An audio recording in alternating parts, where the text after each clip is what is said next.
논문 빠르게 통과하는 비법 드림센터 논문 컨설팅. 안녕하십니까. 저는 논문 컨설팅 전문기업 대표 윤선입니다. 오늘은 제가 오늘 준비한 강의 내용은 참고 논문 분석하기입니다. 여러분들이 이제 논문 작성하는 과정에서 조금 편하게 효율적으로 혹은 가이드를 잡기 위해서 반드시 하셔야 되는 일 중에 하나가 참고 논문을 정하는 것입니다. 대부분의 연구자분들께서는 당연히 이 작업을 하실 거예요.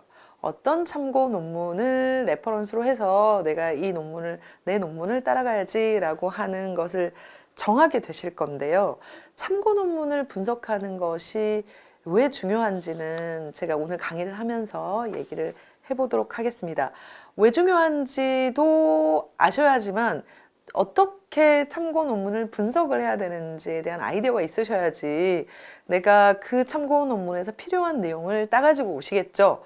자, 얘기를 계속 해보겠습니다. 자, 우선 여러분들은 논문 집필 전에 반드시 유사 주제, 당연히 동일 전공의 박사 학위 논문을 최소한 1개 이상 꼼꼼하게 읽으셔야 합니다. 자, 박사 학위 논문을 왜 꼼꼼하게 읽어야 하는가? 박사 학위 논문 안에는 그 연구자의 모든 지식, 그 다음에 소통의 방식이 응집되어 있는 최고의 연구 결과물이기 때문입니다. 자, 참고 논문을 읽으실 때 여러분들은 당연히 주제에 대한 정보, 논증 방법, 연구 방법, 연구 태도, 문제 해결 과정, 문장력 등을 습득하시게 될 거고요. 그 다음에 굉장히 또 중요한 것 중에 하나는 논문의 형식입니다. 논문의 형식은 아무것도 아닌 것이 아닙니다. 아무것도 아닌 것이 아니라는 말은 매우 중요하다는 말인데, 자, 뭐 당연하지 않아? 논문의 형식 중요하지. 자, 무엇에 대한 논문의 형식을 말하는가 하면, 제가 앞에서 논문의 구성의 목차를 말씀을 드렸지만 디테일하게 세부적으로 들어가면 같은 전공이라 하더라도 학교에 따라서 또 그 세부적인 전공에 따라서 그 안에 들어가는 목차의 내용들이 조금씩 디테일하게 다르고요. 주석을 기입하는 방식이 다르고요. 참고 문헌을 정리하는 방식이 달라요. 그래서 내 전공 안에 우리 학교에 우리에 맞는 학위 논문을 통해서 그 논문의 형식을 반드시 익히셔야 될 필요가 있습니다. 그리고 또한 학위 논문 전체를 집필하는 과정의 전반적인 그림을 이 학위 논문을 통해서 볼 수 있는데요. 자, 뭐 제가 이런 설명을 디테일하게 드렸지만 굉장히 피상적으로 들리셨을 거예요. 주제에 대한 정보 당연하지. 논증 방식 그게 뭔데? 연구 방법? 뭐 통계 방법인가 보지. 연구 태도가 뭐야? 문제 해결 과정, 문장력 어떻게 하는 건데? 자, 그 중요하다는 거 알겠고 참고 논문에서 많은 걸 얻을 수 있다는 거 알겠는데 도대체 뭘 어떻게 얻는다는 거야? 왜 이걸 분석해야 되는 거야? 자, 그 전에 먼저 자, 그러면 어떤 학위 논문이 어떤 박사 논문이 좋은 논문인데? 라고 하는 아이디어를 도대체 어디서 얻을 수 있어? 라는 아마 의문이 드실 거예요. 자, 어떤 참고 문헌이 어떤 연구자의 학위 논문이 정말 좋은 논문일까요? 뭐 각 분들이 뭐 기준이 다 다르실 거예요. 장수가 많은 것, 좋은 저널에 실린 어떤 논문, 학위 논문, 뭐 여러 가지 기준이 있겠지만 제가 말씀드리는 기준은 좋은 논문은 여러분들이 이해가 잘 되는 논문이에요. 자, 이해가 잘 되는 논문이 좋은 논문이야? 논문이 어렵게 쓰여 있는 게 좋은 논문이 아닐까?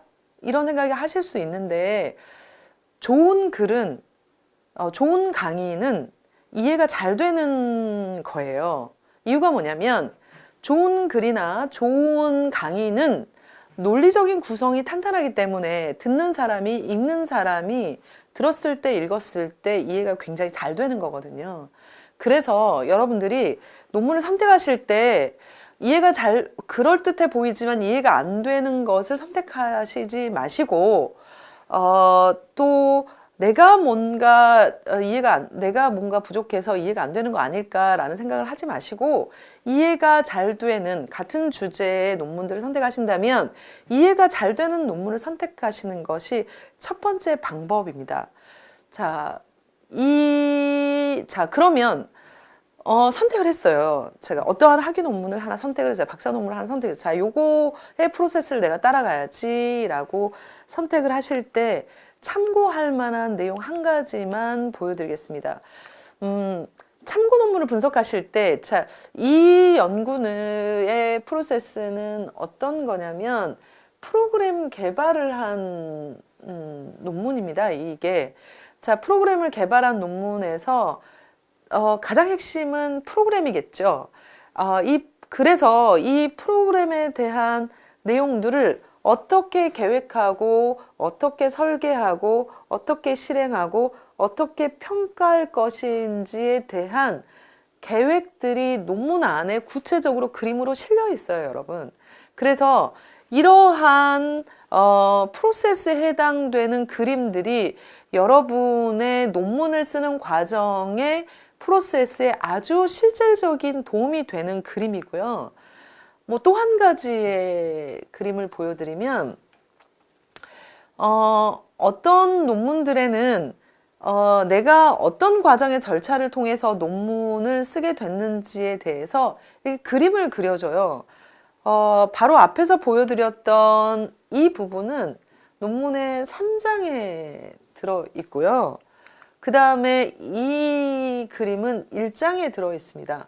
그래서 논문들을 잘 찾아보시면 내가 어떤 일의 순서대로 논문을 작성해야 되는구나. 제가 물론 모형 중심의 연구에서 제가 이 강에서 목차를 설명을 드릴 때 일을 2장 먼저 하시고 3장 하시고 서론을 쓴 다음에 4장, 5장 쓰는 거예요 라고를 말씀을 드리긴 했지만, 어떤 일들이 이루어져야 되는가에 대한 내용의 그림이 하나로 보여지는 게 논문마다 있어요. 1장에 전체 프로세스가 배경에 따라서 이 안에 구체적인 어떤 내용들이 무엇에 대해서 어떻게 해야 되는지가 이런 그림이 나와 있으면, 이런 그림이나 이런 프로세스 작성과 관련된 이런 그림이나를 하나를 먼저 가지고 있으면 내가 일을 하는데, 논문을 쓰는데 체크 포인트로 무엇을 해야 되는지 구체적인 일정까지 계획을 하실 수가 있겠죠.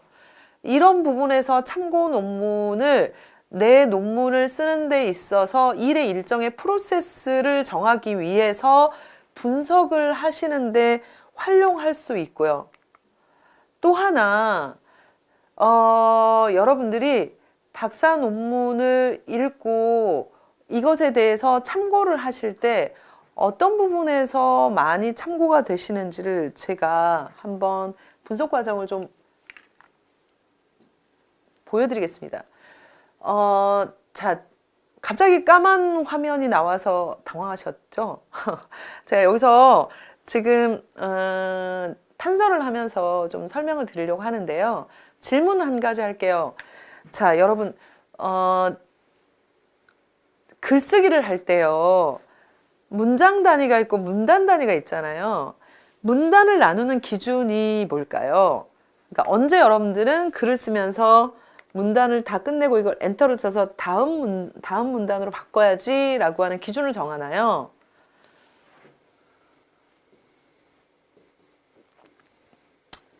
문단의 기준은 여러분들이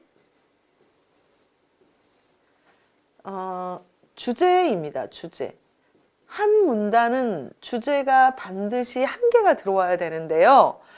만약에 주제가 2개씩 들어오는 문단이 있다면 이 논문은 좀 잘 못 쓰여진 논문이고 잘 못 쓰여진 글들이에요.